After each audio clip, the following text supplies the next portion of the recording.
there. Thank you for being here today, and welcome to the It's Cult O'Clock podcast. My name is Caitlin, and I'm the host. In this podcast, we talk about, you guessed it, cults. Each episode, we dive into a different cult and what happened in each one. If you're like me and you love true crime, follow along with me on this journey. Anyways, let's get into it. So, today we're going to talk about two different cults. We're going to talk about the Children of God and Gloriavale. So, just warning, we do talk about abuse in this, so please be aware. The very first cult we're going to talk about is the Children of God. So, to get us started, David Berg was born in California in 1919 to Virginia and Jalmer Berg. They both worked as traveling preachers, but they were kicked out of the Disciples of Christ Church for taking money from people. These people were hoping to be healed by Virginia Berg's supposed divine powers. So essentially, they were scamming people out of money because Virginia said she had these powers that could heal you. David was the youngest of three children and was basically born into this lifestyle of half missionary work and half fraud. In 1935, David Berg graduated from high school and followed in his parents' footsteps and started working for the Christian and Missionary Alliance at a church in Valley Farms, Arizona. But he was fired from this job after reports of sexual misconduct and decided, like his parents before him, to go on his own way, founding Teens for Christ in the late 60s. Around that time, he was in his late 40s, but he was mostly targeting young people, many of whom were runaways or otherwise vulnerable. These people basically liked his pitch of free love, communal living, and salvation ahead of the impending apocalypse. He discouraged his followers from holding jobs, saving money, or sending their children to school, instead instructed them to survive by panhandling and accepting donations. Children were barely educated as it was seen as unnecessary to do so with the end of the world being so close. At first, he only had a small group of followers, but the group quickly grew as Berg sent his minions out into the world to preach their gospel. At its peak, it had more than 15,000 members across the globe, and the larger the group became, the more control Berg held over the cult's members. He began abusing members' children and encouraging others to do so as well, arguing that free love knew no age limit. One of his own children, Ricky Rodriguez, later claimed that he had witnessed orgies, been encouraged to fondle women, and had been routinely touched inappropriately since he was a small child. Berg was sometimes called Moses David by his followers. He preached anti-established beliefs, and he also prophesied the end of the world. The cult leader told his followers that the apocalypse was coming, saying that evil would fall and congregants would be lifted to the heavens. The followers of the Children of God were told to expect the apocalypse in 1993, and they lived their lives as if, it would soon be over. So, oddly enough, David Berg was almost never seen by members of the Children of God. As reported by the LA Times, even photos of him were altered to conceal his appearance, often with the lion's face placed over his. But Berg was still in constant communication with his followers through what became known as Mo letters. Mo letters were physical documents distributed among his followers. They contained a doctrine that everybody in the cult was required to follow. Some included prophecies of the world ending or instructions for his followers, but many included illustrations that resembled pornographic comic book covers. In 1972, David Berg sent out an unusual Mo letter titled Flee as a Bird to Your Mountain. As described in Berg's daughter's book, The Children of God, The Inside Story, this letter was distributed outside of the usual schedule of Mo letters because what Berg had to share with his followers was so urgent. Berg claimed that he had been contacted by the spirit world, and the message he had received was that God was about to punish the United States of America. He urged his followers to get out of the country as quickly as possible before they were caught up in God's vengeance. Soon after, many of Berg's devoted followers took their families and moved to South America, Europe, and East Asia. As described in an interview with a former member in the Washington Post, many fully believed that the United States was about to be destroyed and that they would be killed if they didn't flee. According to Berg's daughter, the real reason for having the children of cult leave the US was more worldly. People were finding out about the abuse in the occult, and Berg was afraid of being arrested. For members of the Children of God, every minute of their lives was controlled by the rules set by David Berg, from how many sheets of toilet paper they should use to what their job was. Another podcast called Last Podcast on the Left, they explained how they were actually split into 12 groups, which was inspired by the 12 tribes of Israel, each with a different role, such as cooking or cleaning, and then some members were even given new names. Traditional families weren't valued in the child of God. Instead, everybody was a member of one large, quote, family, with Berg at the center. There was a hierarchy within the cult. The best food and supplies went to the highest ranking members, and the majority had to get by with whatever was left. They were never permitted to be alone, even in the bedroom or bathroom. Members read Bible passages over loudspeakers, and they prepared for the end of days. One couple were recruited into the Children of God and spent the next 7 years traveling through South and Central America, spreading the word of David Berg. That couple was Arlen and John Lee Bottom, and during this time, the couple had 5 children: River, Rain, Joquan, Liberty, and Summer. If you know anything about this cult, then you know who I'm talking about. We're talking about the Phoenix family, aka River and Joquan Phoenix. The Phoenix family ended up leaving the cult in 1977. They especially felt an urge to leave after discovering Berg's new recruitment strategy that he dubbed, quote, flirty fishing. He ordered the young, attractive female members of his cult to entice men into the group through sexual seduction, a practice one of his daughters denounced as religious prostitution. But Berg once claimed it brought in nearly 20,000 new members. Another celebrity that was a part of the cult was actress Rose McGowan. She spent her early childhood jumping from commune to commune with her father. Her father was an artist and head of the Italian chapter of Children of God. Fortunately, just 5 years after her birth, her parents also left the cult in protest of its abusive sexual practices, and they moved to Oregon in 1978. The Children of God took free love to an extreme. The BBC explains that David Berg told members that God was love and love was sex, so there should be no limits, regardless of age or relationship. Through his Mo letters, Berg promoted a doctrine referring to simply as sharing. This advised members to be intimate with any other group members who wanted to at any time. I was convinced it was like a duty, former member Sylvia Padilla explained in a documentary about her family's experience. Sometimes you were revolted, but if you were asked and you refused, you were going to be labeled selfish, unloving, uncaring, and that you didn't really belong. Contraception was forbidden, so many women became pregnant, often by men who weren't their husbands, as in the case for Berg's wife, Karen Zerby. Berg himself shared with many women in the cult. Members also frequently corresponded with Berg by sending him videos that they recorded of themselves, which were sometimes pornographic in nature. Karen Zerby joined the Children of God when there was only about 125 followers. At this time, the group still held pretty conservative views on sex. They even forbid, hand-holding before marriage. David Berg was married to another woman named Jane, and he had 4 children with her. Zerby became Berg's personal secretary, and he controlled every aspect of her life, including her diet and appearance.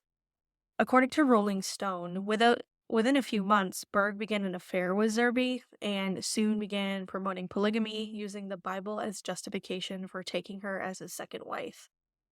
Soon after, the cult was endorsing sharing.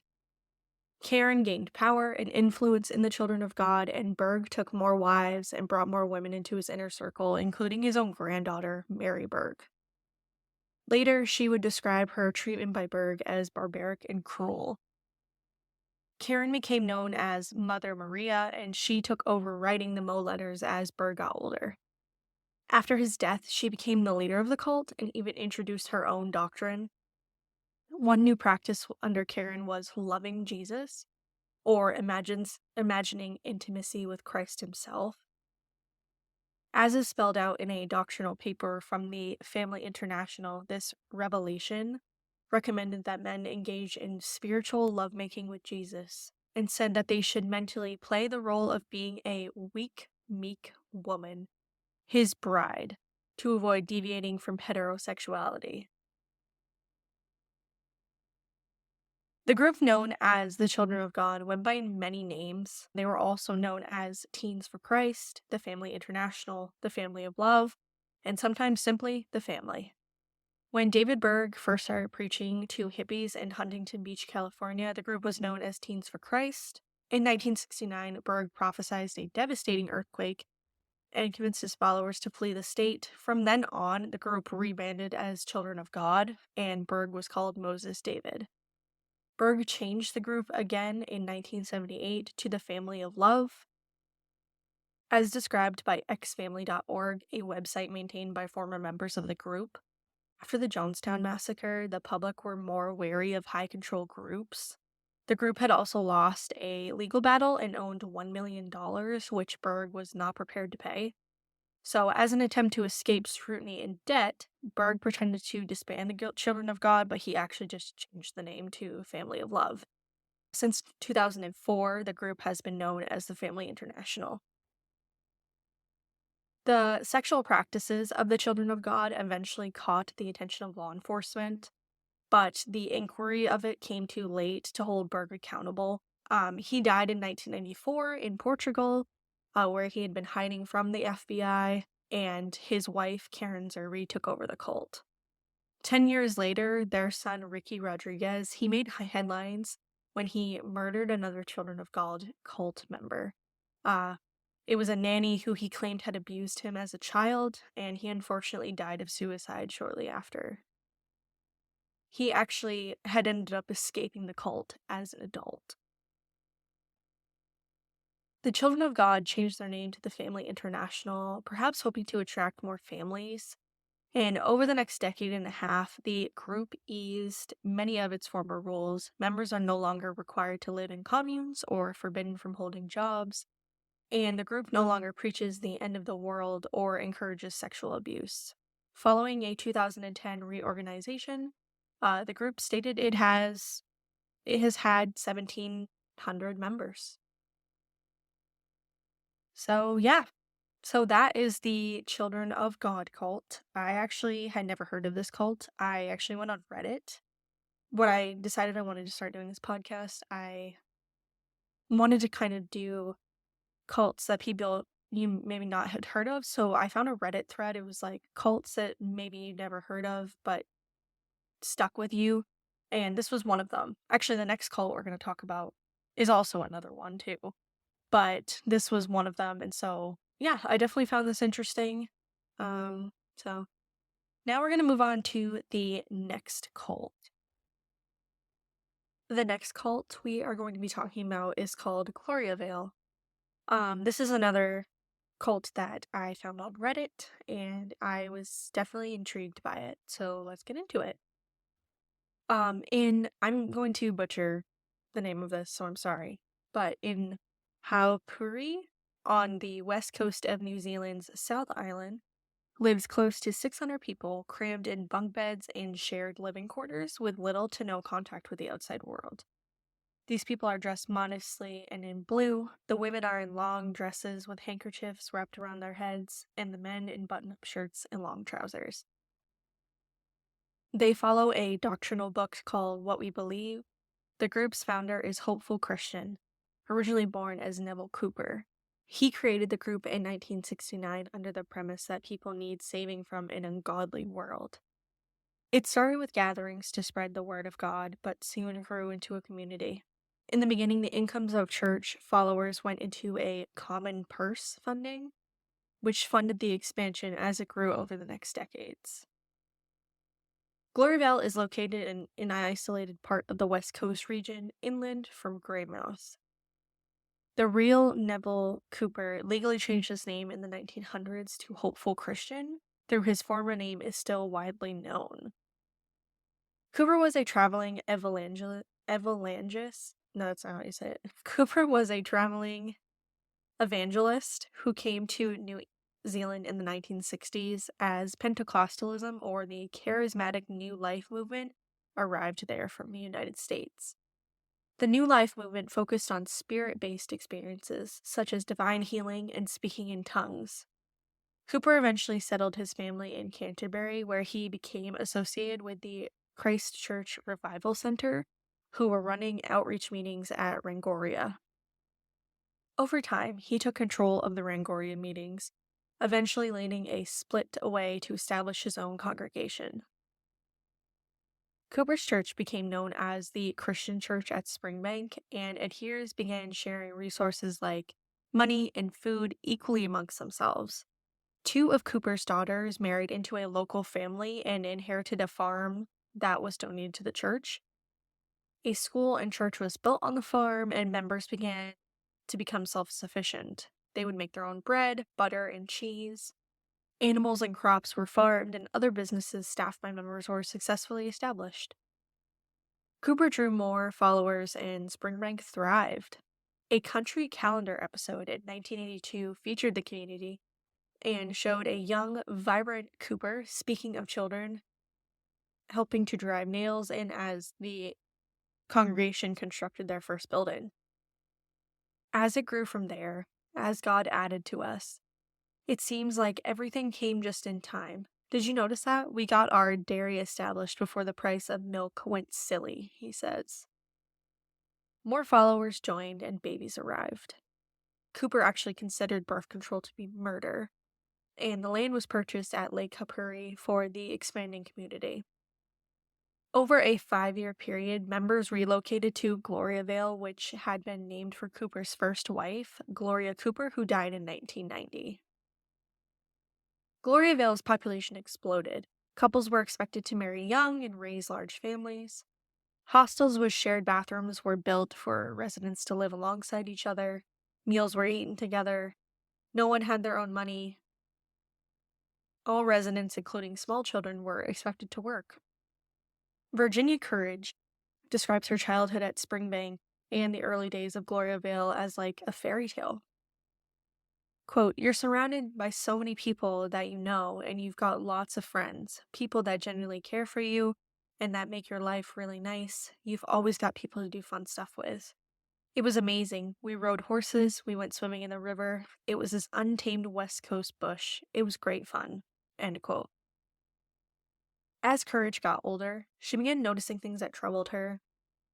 Despite Gloriavale's claims that all the members were equal, there was special treatment given to Cooper's extended family.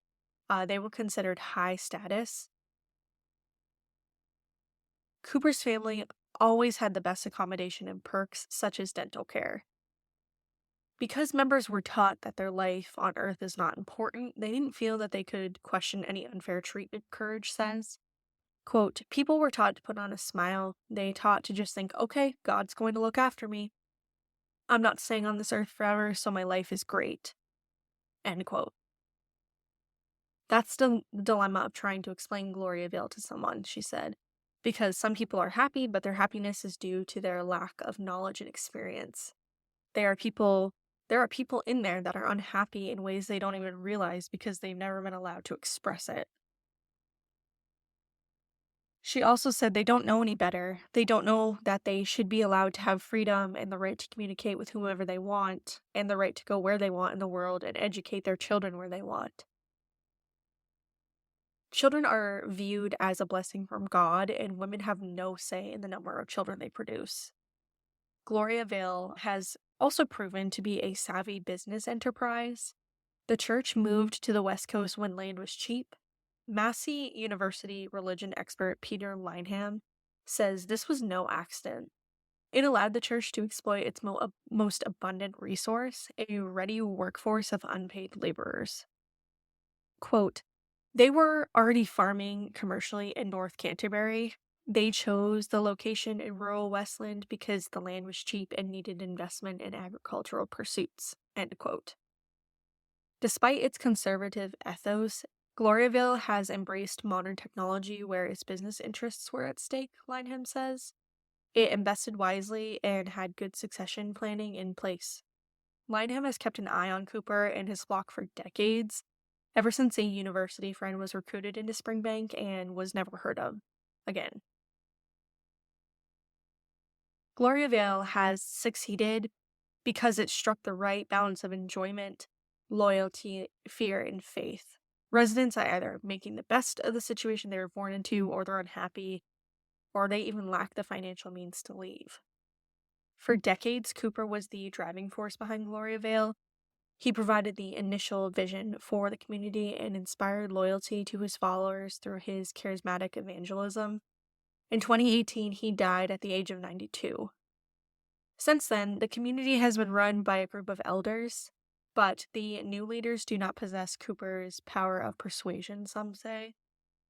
Quote, even though Hopeful Christian did have a lot of strange ideas, he did have a lot of charisma.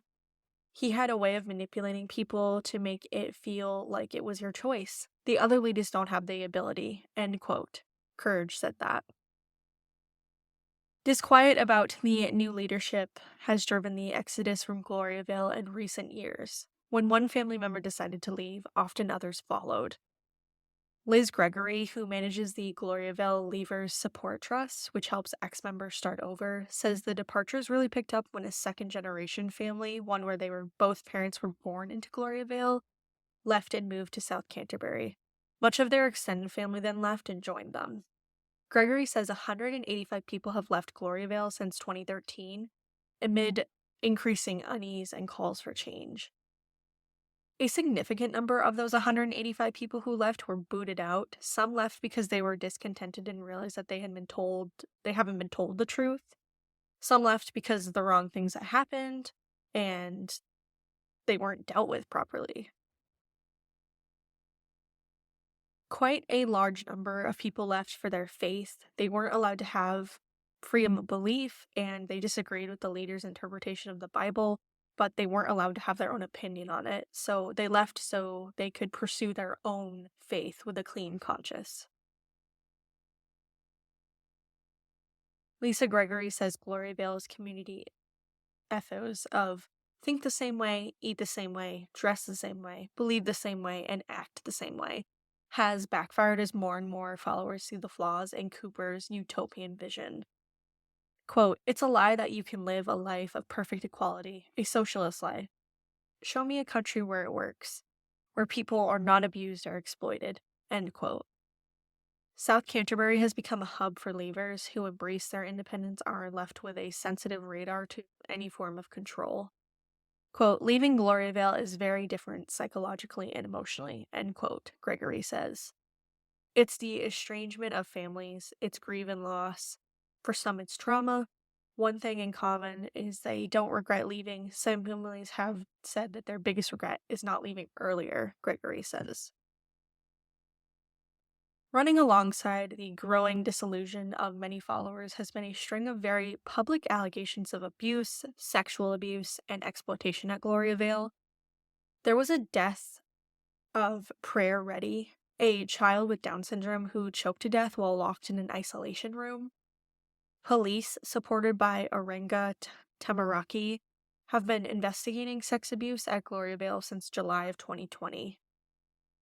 Faithful Pilgrim, Gloriavale's former school principal, is under investigation by the New Zealand Teaching Council over allegations he had failed to act on for a teacher abusing a child.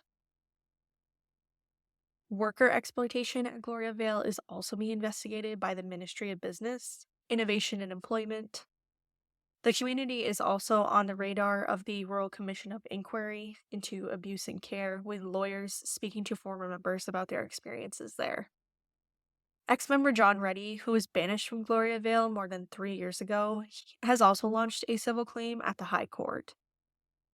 Reddy wants the courts to remove the Board of Trustees of the Christian Church Community Trust, the registered charity behind Gloriavale, and have them replaced.